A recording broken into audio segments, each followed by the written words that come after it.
আপুনি পানীত নামিও চাইছিলে যথেষ্ট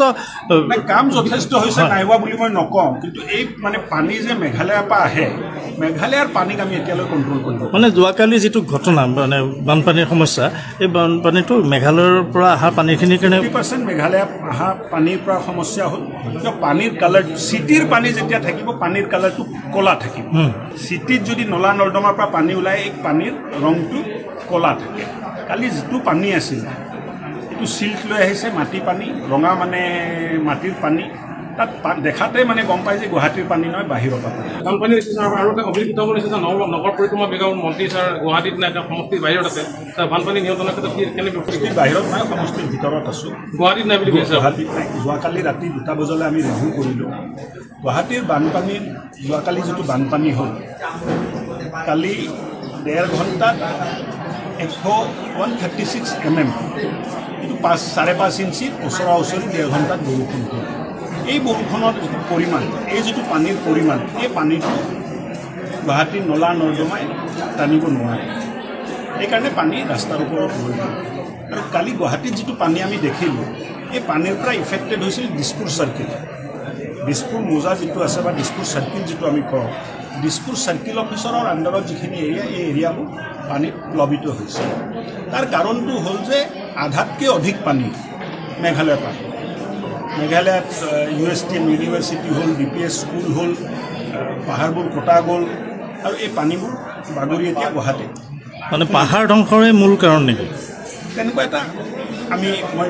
মন জাতিটো মানে একদম খাটাংকেতো ক'ব নোৱাৰিম মোৰ এইটো উপলব্ধি যে কালি নেশ্যনেল হাইৱেত যিখিনি আমাৰ ইঞ্জিনিয়াৰ আছিলে বা যিখিনি অভিযন্তা আছিলে অফিচাৰ আছিলে তেখেতসকলে ক'লে যে য'ত আমি ব্লক লগাইছিলোঁ পানীটো নেশ্যনেল হাইৱে বাগৰি IS কলনী ছাইডত আহিলে ছায়েন্স মিউজিয়ামৰ ছাইডত আহিলে তাৰপৰা গোটেই পানীটো বাহিনী আৰু GS ৰোডত বিয়পিল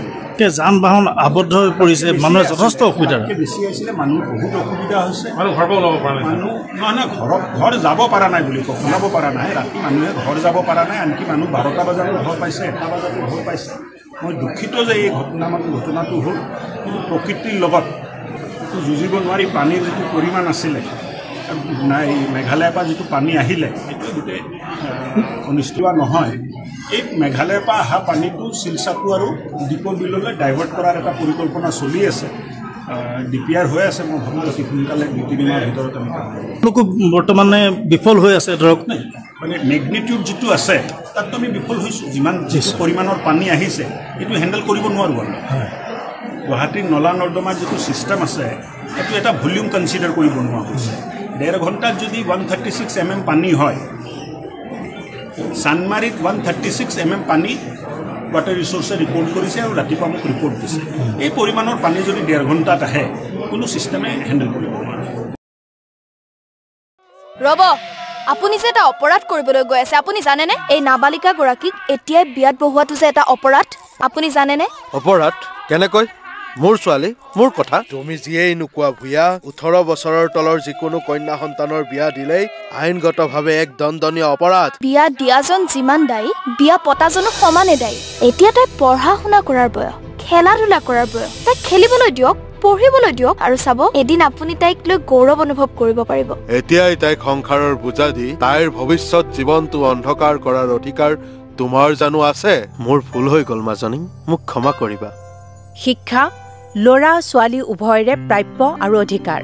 আপোনাৰ কন্যা সন্তানক তাইৰ এই প্ৰাপ্যৰ পৰা বঞ্চিত নকৰাব বাল্য বিবাহ ভাৰতীয় আইনৰ দ্বাৰা বিহিত এক দণ্ডনীয় অপৰাধ এনে অপৰাধ কৰি আপোনাৰ কন্যা সন্তানৰ ভৱিষ্যত অন্ধকাৰৰ মাজলৈ ঠেলি নিদিব